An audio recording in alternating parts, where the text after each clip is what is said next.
How you doing? I'm Benji. Today, let's take a look at how Jimi Hendrix used to play standard major chords. Now, you might already know standard bar chords, like this A major bar chord, for example, played just like that with a bar with your index finger. Now, Jimi Hendrix usually didn't play them like that at all. He usually grabbed the root notes with his thumb.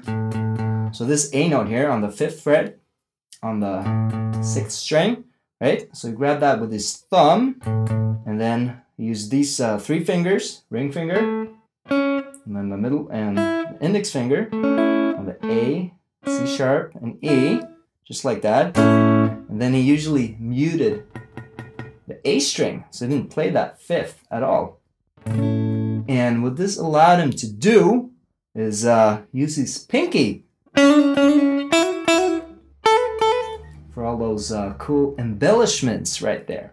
Okay, so you can also bar just a little bit with your index finger here on the B string and the E string, right? And the most common little embellishments are these 3. So from the 5th to the 7th and back with your pinky, right? And then same on the B string.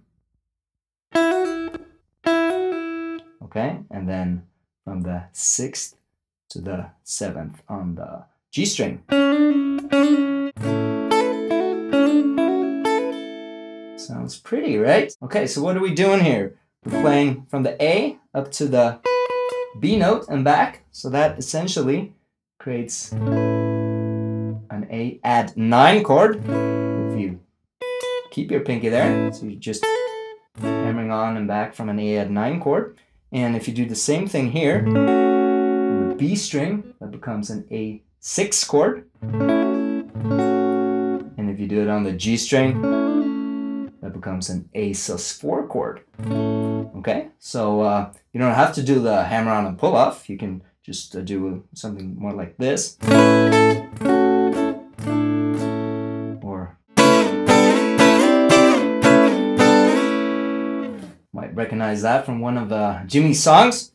And a few songs you want to check out are, of course, Little Wing, where he uses these techniques a lot, and The Wind Cries Mary, and Castles Made of Sand, just to name 3, but he uses these techniques a lot. So if we would just play a simple chord progression, A to G to D, for example, right? All major chords, 6th string root, right? We can end up with something like what I played in the intro, like this.